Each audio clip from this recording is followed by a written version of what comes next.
ये चाहिए, जोश से जोश, आप लोग के अंदर जोश से करेंगे। और इसी जो ट्रेनिंग का टॉपिक होने वाला है हमारा, उसके बारे में पहले हम डिस्कस कर लेते हैं आपके साथ। आज हम बताएंगे सिक्योरिटी की सुरक्षा होती है, जैसे कि सुरक्षा क्या होती है और सिक्योरिटी का मतलब क्या होता है और हमारा कार्य क्या होता है, हम किस साइड पे काम करते हैं और क्या क्या काम, कौन सी जिम्मेदारियां हमें दी जाती है, इन सब के बारे में हम आपको आज बताएंगे। क्लियर है? सबको मेरी आवाज आ रही है? गुड। तो सबसे पहले हम जान लेते हैं सुरक्षा का अर्थ क्या होता है। सुरक्षा का अर्थ होता है स्वयं की सुरक्षा करते हुए जान माल सम्मान की रक्षा करना। अपनी सुरक्षा पहले, फिर उसके बाद सभी की सुरक्षा करना। आप सुरक्षित रहेंगे तो सबकी सुरक्षा कर पाएंगे। क्लियर है? ओके, ठीक है। आप कहाँ काम करते हो? आप काम कर रहे हो इस समय कंस्ट्रक्शन साइट पे, जो कि एक अंडर कंस्ट्रक्शन साइट है, जहां पे काम चालू है अभी। यहाँ पे किसी बिल्डिंग का निर्माण हो रहा है, या फिर किसी कंपनी का निर्माण हो रहा है, या फिर किसी रेसिडेंशियल का निर्माण हो रहा है। तो यहाँ पे आप देखते होंगे कि आए दिन कुछ ना कुछ घटनाएं आपके सामने आ जाती होंगी, जैसे कि किसी के सर पे चोट लग गया, किसी के पैर में चोट लग गया, कोई घायल हो गया है। तो उस समय आप क्या करेंगे? उस समय आपके पास क्या क्या चीजें होनी चाहिए जिससे आप उनका उपचार कर सके, या फिर वो घटना होने ही ना दे, वो जानकारी पहले ही आप उनको प्रोवाइड करें। जैसे कि जब आप ही आते हो, आप अंदर जा रहे हो, वहां पे काम चल रहा है, तो आप अपने सर पे एक सेफ्टी हेलमेट पहन के जाते हो, राइट? बात कर लेते हैं थोड़े इक्विपमेंट्स के बारे में, ठीक है? जो प्रोटेक्टिव इक्विपमेंट्स होते हैं, जिसको पीपीई कहते हैं, पर्सनल प्रोटेक्टिव इक्विपमेंट्स, ठीक है? इसके बारे में सबसे पहले आपके सर पे सेफ्टी हेलमेट का होना बहुत जरूरी है। वो क्यों? कुछ गिरेगा या, हाँ, ताकि ऊपर से कुछ सर पे ना गिर जाए। कहीं कोई बंदा ऊपर काम कर रहा है, उसके हाथ में हथौड़ी है, कीली है, कुछ भी चीज है, भारी चीज, ईंट पत्थर सीमेंट का कुछ भी आपके ऊपर गिरे तो आपके सर को कोई हानि नहीं होनी चाहिए। आपके सर पे सेफ्टी हेलमेट का होना गुड। दूसरी चीज, आप सेफ्टी हेलमेट के साथ साथ अपनी आंखों को भी प्रोटेक्ट, क्योंकि क्या होता है कंस्ट्रक्शन साइट पे धूल, सीमेंट, केमिकल, ऐसे बहुत सारी चीजें उड़ रही होती हैं जो आपकी आंखों में जाती हैं और आपकी आंखें जलने लग सकती हैं। तो वो जलन ना हो, इसलिए आपको गॉगल्स को पहनना बहुत जरूरी होता है। जो सेफ्टी गॉगल्स आते हैं उसको पहनना बहुत जरूरी है, ताकि आपकी आंखें सुरक्षित रहे। तीसरी चीज, आपके फेस पे सीमेंट, पीओपी, बालू, मिट्टी, ये सारी चीजें लगती रहती है। तो इसलिए आपको क्या करना जरूरी है?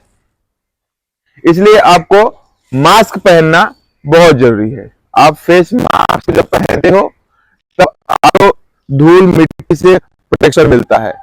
चौथी चीज, आप हाइट पे काम कर रहे होते हो, बंदे को देखा कि वो बंदा हाइट पे काम कर रहा है, बट उसने सेफ्टी बेल्ट को पहना नहीं है, तो उनको काम को स्टॉप करके नीचे बुला के प्रॉपर तरीके से उनको सेफ्टी बेल्ट को पहनाइए और फिर उनको कहिए कि अब आप ऊपर जाके काम कर सकते हैं। में सेफ्टी का शूज होना चाहिए। जैसे इन्होंने शूज पहना है, देखिए सीमेंट वाला शूज है इनके पास। तो अगर कोई बंदा सीमेंट, कभी ताजा काम हुआ है, कुछ रिस्क आ गया तो सीमेंट के अंदर उतरना भी पड़ सकता है, तो पैर ना कटे, पैर में चोट ना लगे, इसलिए लोग सीमेंट वाला जो सेफ्टी बूट होता है यहाँ तक का वो पहनते हैं। सेफ्टी बूट पहनना इसलिए जरूरी होता है क्योंकि सेफ्टी बूट इसी तरीके से डिजाइन किया जाता है ताकि उसके अंदर कोई कील ना घुसे। कोई मोटर व्हीकल अगर अपने आपके पैर के ऊपर चढ़ जाती है तो आपके पैरों को कोई तकलीफ ना हो, इसलिए सेफ्टी शूज का होना बहुत जरूरी होता है। क्लियर है ये सारी चीजें? आपको ये सारी चीजें समझ में आ गई, क्या क्या सेफ्टी के इक्विपमेंट्स होने? ठीक है।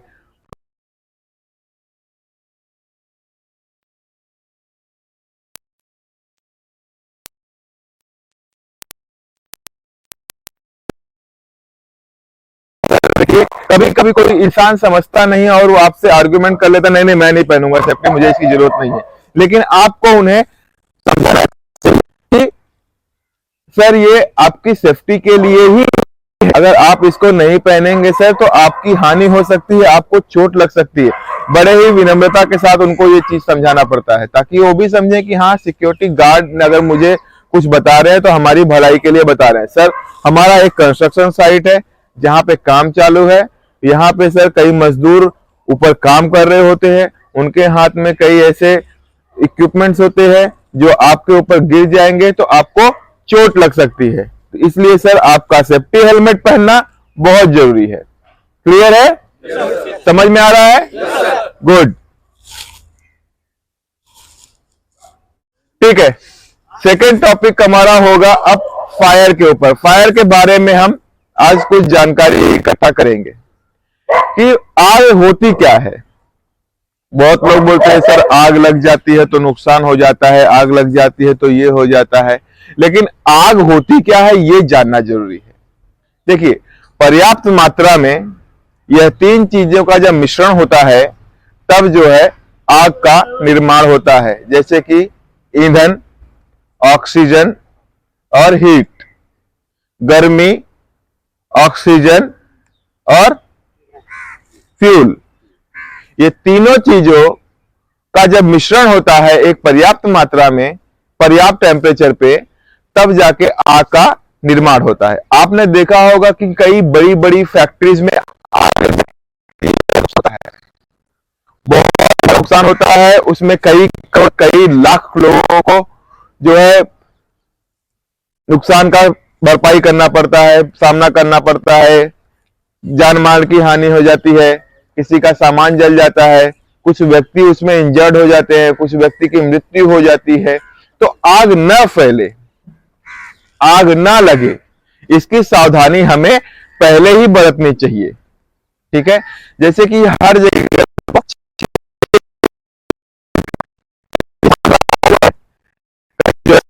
तो नहीं हुआ, ये सारी चीजों को ध्यान देना हमारा कर्तव्य होता है।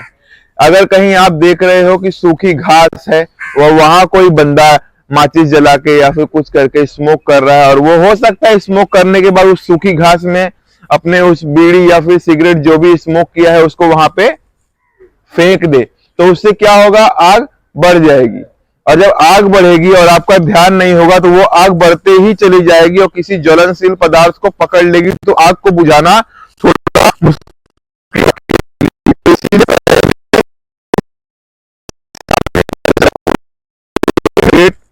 या फिर बीड़ी जैसा धूम्रपान यहाँ पे ना कर सके। ठीक है, चलिए अब जान लेते हैं हम लोग आग के प्रकार के बारे में कि आग कितने प्रकार की होती है। ठीक है, आग जो होती है नॉर्मली हम आपको एक काउंट करके बता देते हैं उंगलियों पे, ए, बी, सी, डी और एफ।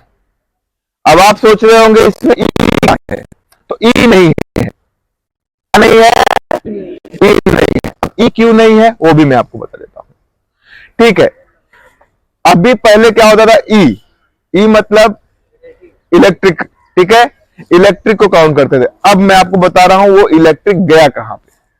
पहली जो हमारी ए वाली आग होती है वो होती है साधारण। साधारण आग मतलब कोई बताएगा मुझे? लकड़ी से लगता है वो। ठीक है, साधारण आग मतलब होता है सॉलिड फायर, जिसमें लकड़ी, कपड़ा, प्लास्टिक एक्सेट्रा एक्सेट्रा बहुत सारी चीजें जो साधारण है लेकिन ठोस है, तो उसमें लगने वाली आग को कहते हैं ए क्लास फायर। क्या कहते हैं? A class fire. अब आते हैं बी क्लास फायर। बी मतलब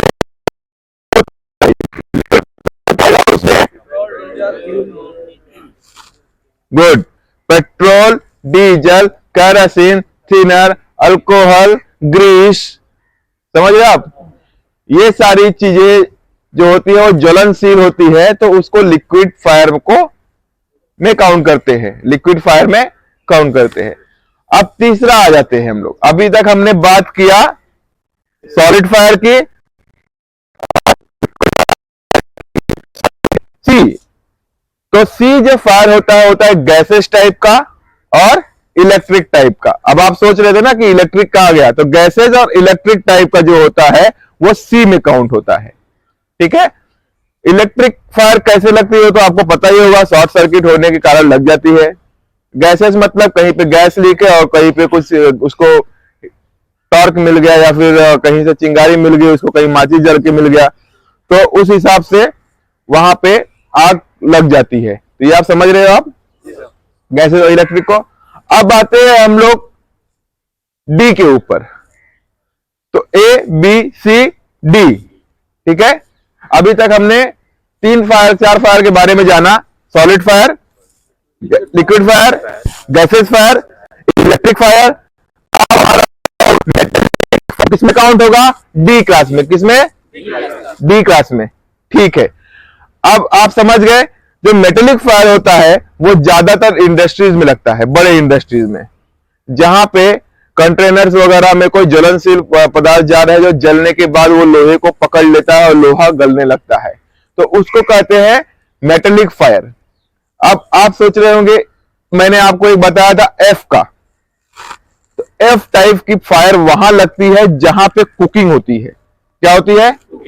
छोटे पैमाने पे नहीं, बड़े पैमाने पे, जहां पे तेल वगैरह खूब ढेर सारा रखा है, कढ़ाई चल रही है, उसमें तेल ही तेल है, और वो तेल में जब आग पकड़ता है तो उसको कहते हैं एफ क्लास की फायर, मतलब कुक फायर। कौन सी? Cooking fire. तो एफ, उसमें वेट टाइप का केमिकल यूज होता था, तब उस आग पे हम लोग काबू पाते थे। क्लियर ये चीज आपको समझ में आ गई? अब हम लोग बात कर लेंगे थोड़ा सा फायर एक्सटिंग्विशर पे। मार्केट में इस समय ज्यादातर यूज होने वाला एक्सटिंग्विशर है एबीसी डीसीपी। एबीसी डीसीपी एक ही एक्सटिंग्विशर कहते हैं। डीसीपी का फुल फॉर्म होता है,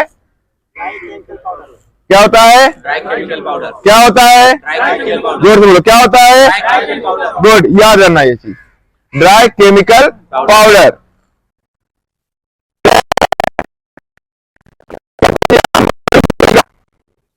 एबीसी, कौन बोला? Good, ABC. एबीसी टाइप का जो फायर होता है उसमें डीसीपी टाइप का एक्सटिंग्विशर को यूज कर सकते हैं, ठीक है। क्योंकि जो उसमें से ड्राई केमिकल पाउडर निकलता है वो आग की मात्रा को कम करता है, मतलब उसके ऑक्सीजन के लेवल को खत्म करता है, यानी कि आग का गला घोट देता है। समझ में आ रहा है सबको?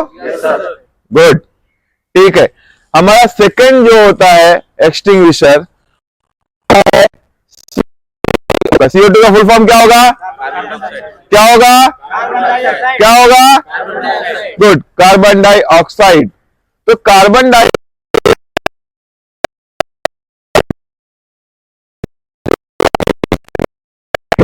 ठीक है, क्योंकि उसके अंदर से जो फ्लेम निकलती है वो आइस फॉर्म में कन्वर्ट हो जाती है। याद रखना, जब अगर आप उसको इलेक्ट्रिक पे यूज कर रहे हो, अगर इलेक्ट्रिक शॉर्ट सर्किट हुई है तो आप पावर पॉइंट को पहले बंद करें, उसके बाद उस एक्सटिंग्विशर का यूज करें, क्योंकि वो आगे जब आप उसको फ्लेम पे करते हो, जब आप उसको ब्लो करते हो फायर के ऊपर, तो आगे जाके आइस फॉर्म में कन्वर्ट होती है। किस में कन्वर्ट होती है? ठीक है, तो याद रखना इलेक्ट्रिक फायर में।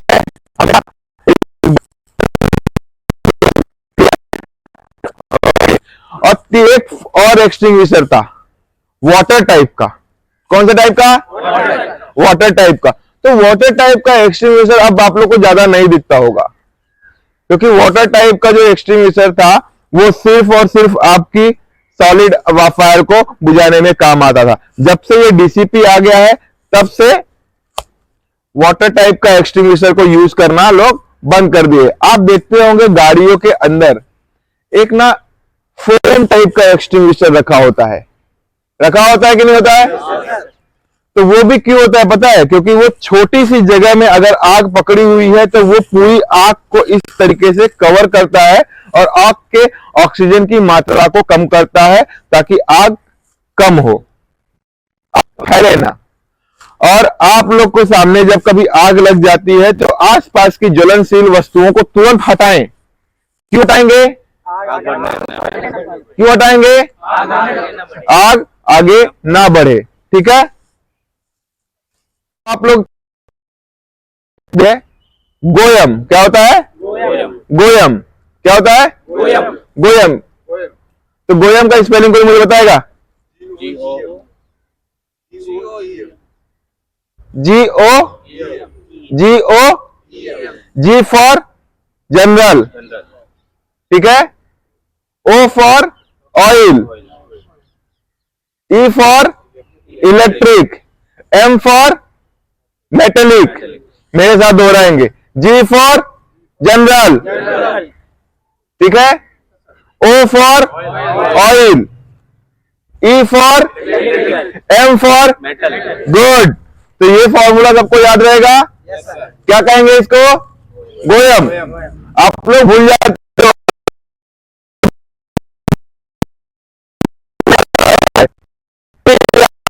बताया सर ने, गोयम सबको याद रहेगा, कोई भूलेगा तो नहीं ना?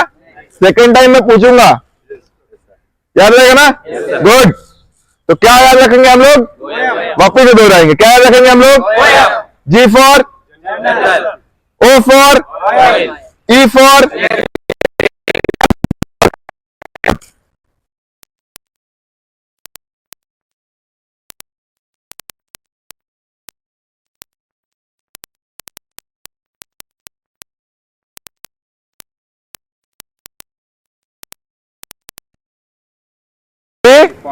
गुड। कहां पे? असेंबली पॉइंट पे, जहां पे आपातकाल हो गई। मान लीजिए भूकंप आ गया, तो कहां लोग आग लगी, कहां भागेंगे? निकालना है, कहीं से उनको बाहर निकालना है, कोई आपातकालीन स्थिति आ गई तो कहां भागेंगे? गुड।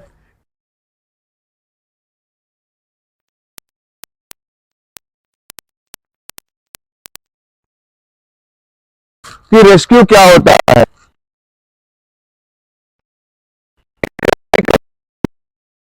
घबरा जाते हैं और को कुछ समझ में नहीं है, शुरू कर देते हैं। तो उस में सबको जानकारी क्या काम है, क्योंकि आप पेशा रक्षक हैं, ठीक है।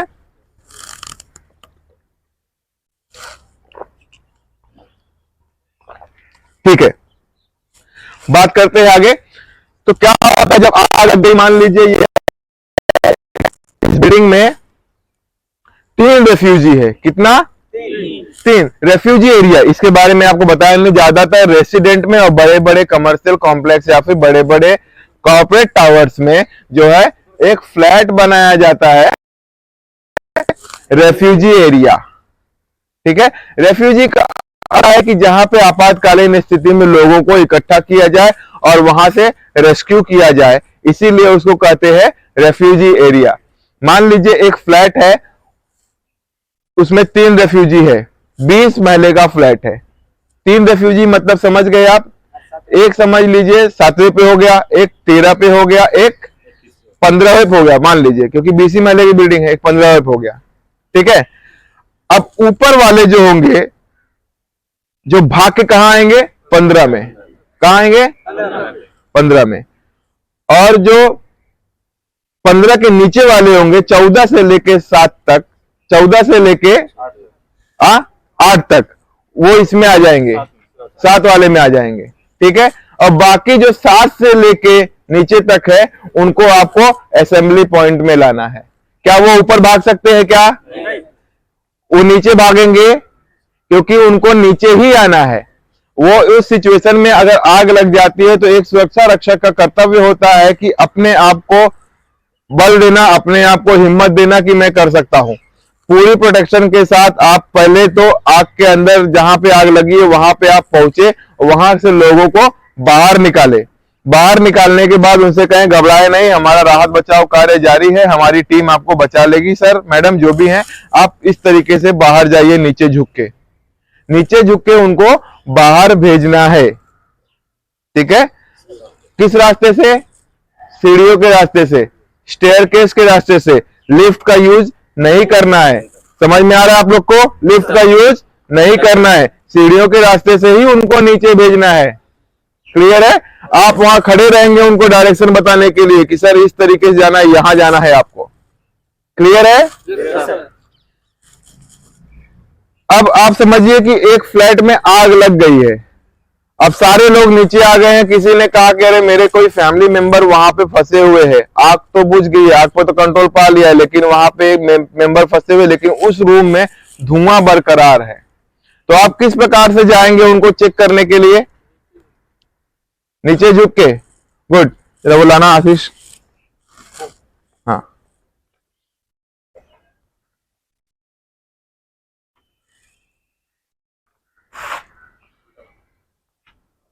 यहां बिछा दो। आओ, आगे आओ। कैसे जाएंगे नीचे झुक के, जरा बताना हमें, कैसे जाएंगे नीचे झुक के? गुड, अब वापस वैसे आओ। ऐसे गए, ऐसे आए, ठीक है, खड़े हो जाओ। तो ऐसे गए और ऐसे ही आए। आपने देखा कि अंदर कोई व्यक्ति बेहोश पड़ा है। सबसे पहले तो अंदर एंटर करने से पहले वहां पे आवाज लगाए, क्या मुझे कोई सुन रहा है? सर, क्या कोई अंदर है? सर, अगर आप बोल नहीं पा रहे हैं तो किसी ना किसी वस्तु को गिरा के हमें इशारा दे कि आप अंदर है। ये आप बोलेंगे तब वो समझेंगे कि हाँ, कोई मुझे बचाने आया है। अगर उन्होंने धुआं को इनहेल कर दिया है और थोड़ा भी उनको अगर होश में है तो वो किसी ना किसी चीज को गिरा के या फिर दरवाजे को ठोक के वो आपको इशारा देंगे कि मैं इस तरफ हूं। तो आपको वहां जाना है जैसे ये गए थे, और उसी तरीके से बाहर भी आना है उनको लेके। ठीक है, आप उनको जब बाहर लेके आएंगे तो आपको उनको लेके जाना होगा कहां पे? सुरक्षित स्थान पे। कहां ले जाना होगा? और किसी भी व्यक्ति को सुरक्षित स्थान पे ले जाने की एक टेक्निक होती है। आप ले जाइए। मान लीजिए यह वही व्यक्ति है जो बेहोश पड़े हुए हैं फ्लैट के अंदर। अब हमने क्या किया, हमने इनको जगाने की कोशिश की कि सर क्या आप ठीक है, लेकिन सर का कोई रिस्पांस नहीं है। तो हम लोग को क्या करना होता है, वहां चेक करना पड़ता है कि सर को क्या हुआ है। हो सकता है सर उठ जाए हमारी आवाज लगाने से। ठीक है,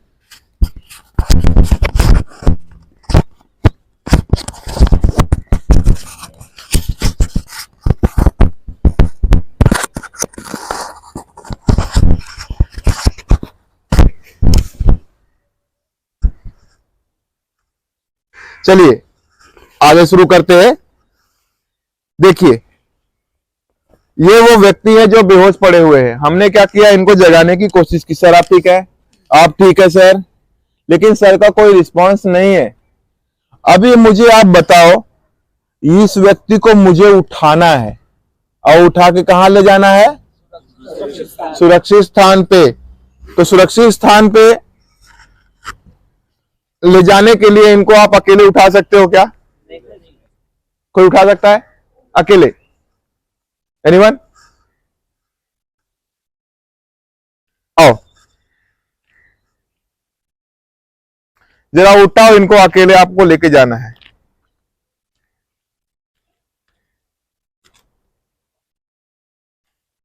छोड़ दीजिए। ऐसे उठाएंगे तो आप भी गिरेंगे, वो भी गिरेगा, उसका भी सर फूटेगा। और कोई ट्राई करेगा? जाओ, खड़े हो जाओ पोस्ट पे। और कोई है व्यक्ति जो उठाना चाहेगा? प्लीज दे दो इनको।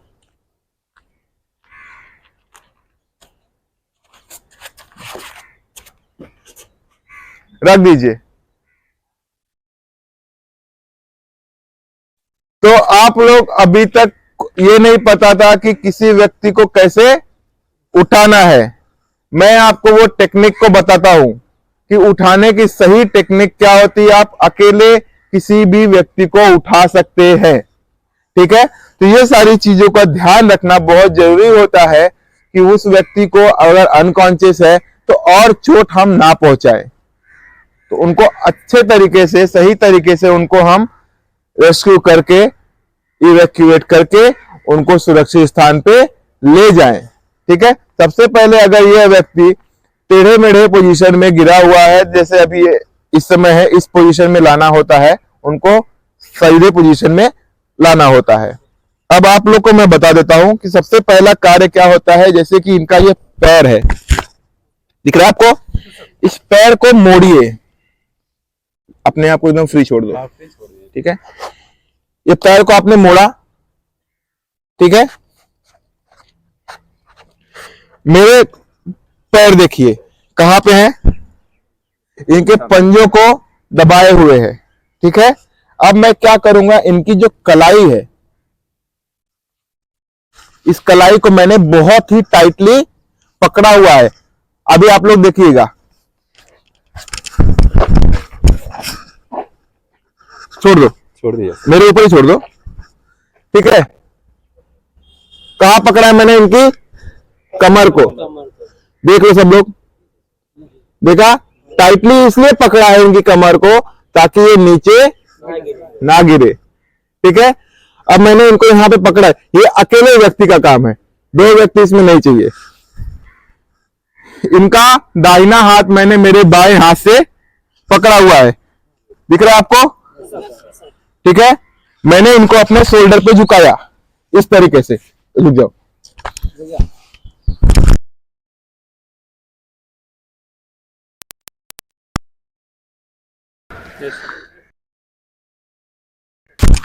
जाओ, रुक जाओ। तो आपने देखा कि मेरा ये हाथ खुला हुआ था, फ्री था। मेरा ये हाथ फ्री क्यों था, कोई बता सकता है? गुड। कोई मुश्किल आ जाए सामने रास्ते में, आशीष जगह पे जाइए आप। कोई मुश्किल अगर रास्ते में आ गई मेरे, तो मैं क्या करूंगा? उस दरवाजे को खोल सकता हूं, सामने में कोई सामान रखा हुआ उसको हटा सकता हूं। क्लियर है? अब वो व्यक्ति को हमने रेस्क्यू करके बाहर से लाया, सुरक्षित स्थान पे रखा। आप में से कोई सामने आओ, जैसे मैंने करके दिखाया वो करके दिखाओ। आ जाओ,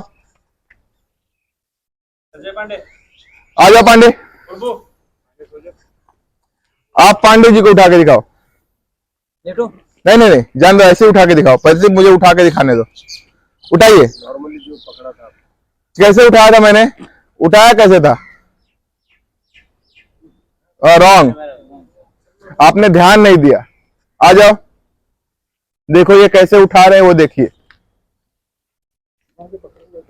वो छोड़ दीजिए, अभी आपको सिर्फ उठाना है। रॉन्ग रॉन्ग रॉन्ग, रख दीजिए, रख दीजिए। ये वाला हाथ इसमें आना चाहिए। मैं वापस से बता रहा हूँ, देखिए हमेशा हमेशा एक बात याद रखिए, आपका बायां हाथ से इनके राइट हैंड को पकड़ना है, इनका दाहिना हाथ जो है वो हमारे शोल्डर पे आएगा इस तरीके से। यहाँ पे मैंने बड़े आसानी से यहाँ पे उठा लिया है इनको। मैंने मेरे दाहिने हाथ से इनके दाहिने हाथ को लॉक किया है, बायां हाथ मैंने खाली छोड़ा है। अब मैं इस सिचुएशन में कहीं पे भी भाग सकता हूं और कुछ भी खोल सकता हूं, हटा सकता हूं। तो आपको ध्यान रखना, ये देखिए यहाँ पे लॉक बनाना है ताकि ये गिरे नहीं, समझे? कौन करेगा? करो। हाँ बाबर, बाबर एक मिनट, बाबर एक मिनट। उस हाथ से पकड़ो, ये हाथ खाली रखो, हाथ ऊपर करो, ये हाथ ऊपर करो, दिखाओ, रख दो इनको नीचे, ठीक है। रुक जाओ, आप आगे आओ, आप करके दिखाओ।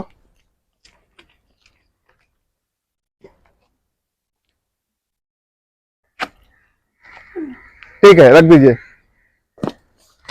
आप आइए, आप आइए, आप जाइए पांडे जी, आप इनको उठा के बताइए।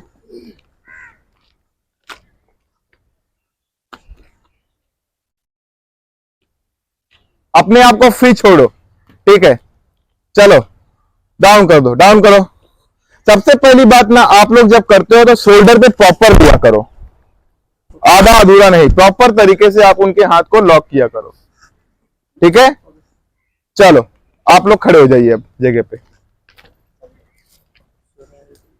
ठीक है। अभी हम लोग करते हैं सीपीआर के बारे में थोड़ी सी जानकारी इकट्ठा कर लेते हैं। आप आगे जाइए, लेट जाइए। यह वो अनकॉन्शियस व्यक्ति है जिसको हम रेस्क्यू, वो बोल नहीं रही है, ठीक है। तो हमने क्या किया, इनको सुरक्षित स्थान पे लाके लिटा दिया, लेकिन हमें चेक करना है कि इनको हुआ क्या है। अब हम क्या करेंगे, सबसे पहले अपने साथीदार को बोल देंगे कि आप एम्बुलेंस सर्विस को कॉल करें। 108 क्या होता है? गुड।